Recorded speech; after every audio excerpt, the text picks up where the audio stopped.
Shaman King anime is on a hiatus right now, which is a perfect opportunity for me to catch up on the 2 episodes that I have missed as I was traveling back to Turkey and then to my summer house and then trying to get my internet connected and all that kind of jazz that you probably don't care about.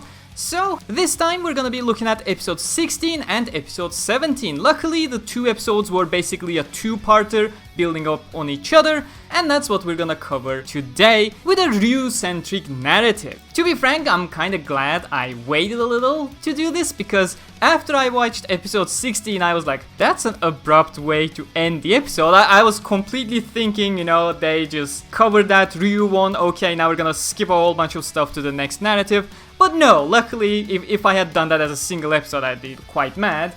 But the second one, the episode 17, of course, continues and gives a whole lot of backstory on Ryu, which I really enjoy. Of course, the abruptness is still there. Horo just appears without any explanation or anything, and everyone just accepts it. And then we just meet house people, and everyone's triggered, especially Lysark, because he's prone to all of that stuff. But yeah, the enemies, I am not gonna talk about all that much, because they're basically just there as plot devices for Ryu to get a screen time, which is always appreciated. More Ryu is he's kind of the best, aside from Faust, of course. Hopefully we'll see him soon enough. But yeah, House Henchman, I'm not gonna speak too much about. The Dracula guy, I do not care. Fate has a cooler Dracula. The football guy is just a football guy. The Egyptian guy, I don't know, maybe he'll show up later. I'm so disinterested in him that I forgot if he ever appears again or not. And the fat guy, well, he's the fat guy and stuff, I don't care about these guys. What I care about is what our protagonists are going to do. And our protagonists, well, mainly Ryu takes the spotlight in this episode, and he really has some of those fun moments kicking the Dracula around. But I have surprisingly little to talk about regarding episode 16 specifically. It's just stuff is happening, there's some nice animation going on around, just a nice episode to chill, I guess. We got a scene of Morty Manta taking Anna with him. They are here all the way to the US, they're coming. I know 2-3 episodes before we had this extremely emotional moment where all the participants in the Shaman tournament, they were like saying their farewells, and now 3 episodes, these guys are coming already as if nothing even happened. I know that the scene doesn't even matter all that much, so I feel like, omitting these small moments at least gives a little bit more weight to that farewell moment in the previous episodes, as well as makes it a bigger surprise when these characters actually show up again. This 20-30 second clip, we didn't need this. It's perfectly fine to not have this. Again, we had another scene with all the officiators and house plan beginning to move.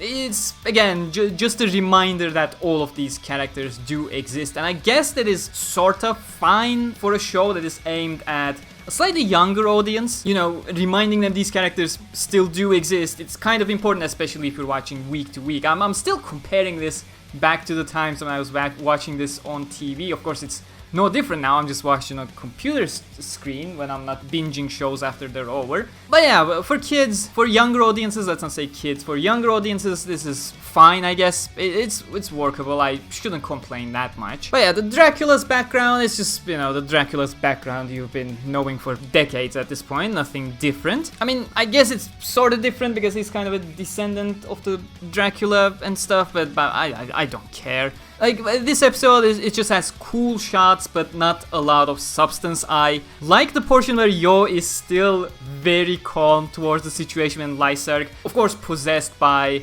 Buram something, the spirit of the Dracula guy. He's still remaining calm. Of course, later down the line we learn that he indeed had a plan, and Amidamaru was talking with the spirit to, let him go free, etc, so Lysark is no longer possessed, but it's nice tension, Yoh's calmness and still confidence in that situation. It's nice stuff. That's why I love Yoh. But again, the episode is not focused on Yoh at all. It is focused much more on Ryu, and somehow that focus pays off in the second episode that follows up on this, the episode 17, of course, because this episode ends with him calling up Yamata no Orochi, and that was the abrupt episode ending I was talking about.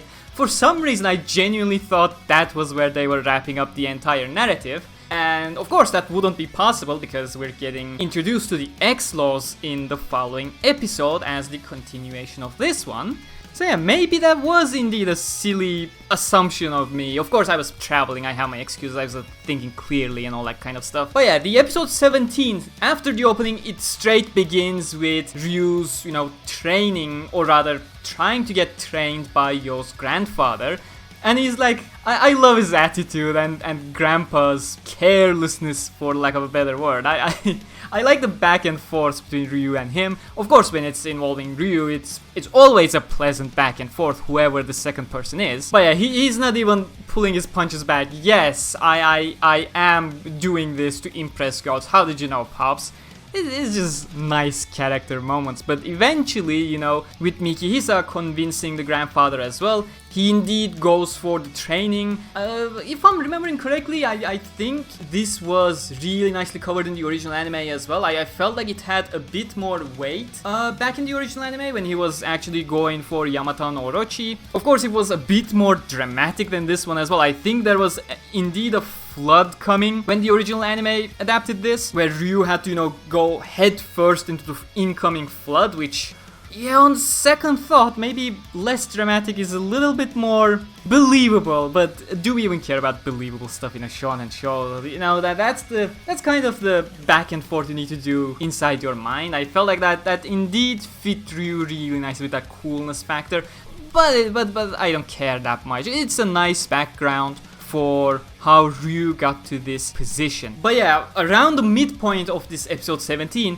shit really starts hitting the fan. Lyserk is really wanting to go for that kill because they are affiliated with Hao, whereas Yoh is like, that's completely out of the question. We are not killing this guy, we are not murderers. And all of a sudden, from the background, that's a great shot. That's a really nice shot when the X-Laws appear with Marco, and Yoh is like completely shocked as to what the fuck just happened. That was really a solid introduction for the X-Laws. And then, we did get a little bit of a background information as to who these people are. Yoh is still not on board with any of the things they are doing. And of course, this all culminates in the final moments of the episode where Marco is again trying to go for the kill, whereas Yoh, knowing he's completely out of his league, still goes to protect Hao's henchmen. You cannot murder these guys, otherwise you are no different than Hao, which just breaks Marco as well. These kinds of shows, they are at their best when characters are clashing with each other. That's one of the reasons why I love Yoh so much as a character, because his carefree attitude, it really clashes with a lot of the different personalities that are in this situation, And yeah, whether he comes out on top or not, in this case he obviously does not. Harusame is completely broken now. It's always that nice tension. It gets you to root for Yoh so much that I absolutely love it. There's the seriousness in his eyes, trying to prevent this guy from getting murdered. It's really nice. But of course, Lyserg is still having serious doubts. When we flash back to the individual members of Team Yoh as well, those are really nice reactions in my opinion. Everyone has quite a clear stance on where they stand on that spectrum. Should we kill this guy or should we not kill this guy? Or even somewhere in the middle, should we be protecting this guy when someone's trying to kill him? Of course, everyone will fall somewhere else, from the viewers as well, from you guys as well. But yeah, it's a nice dilemma over there. And of course, the episode ends with Manta, Ana, and Tamao reaching the entrance that we saw earlier in this episode as well as the previous episode, and Hao offering them help. Now, I do not exactly remember what's gonna happen regarding that, having watched this, 15 years ago? More? So, those kinds of things I do not remember spice things up as well. But we didn't get to see Iron Maiden Jean yet, the leader of the X-Laws, and we should be getting to see her soon, hopefully, because she's one of those characters that I really am looking forward to see on screen. The original anime, whether due to lack of a source material at the time or due to how much they were censoring stuff, we didn't get even blood in the original anime. She was not one of the characters that were portrayed properly. I'll just put it that way. You already see her in the ending sequence, so we should be getting to her quite soon. Overall, solid 2 episodes, really nice reaction shots shots, really nice action shots as well, but could have been trimmed a little. But then again, if it would have been trimmed, there would be other pacing issues. I don't know why I even get myself into this rabbit hole of trying to overanalyze the pacing.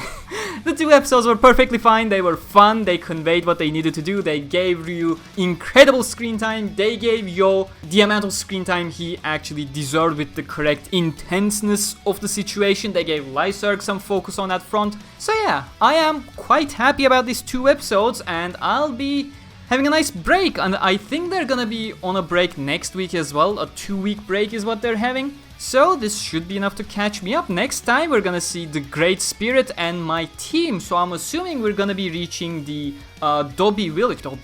Patch Village next episode, and we'll see what's gonna happen. Yeah, I am actually looking forward to it. You know, 2 back-to-back solid episodes, that always gets me into the right spirit, so to say. But with that, I'll be wrapping this up. Thank you very much for watching, hope you enjoyed, and I'll see you in the next one in about 2 weeks, if I'm remembering the break time correctly. Bye bye.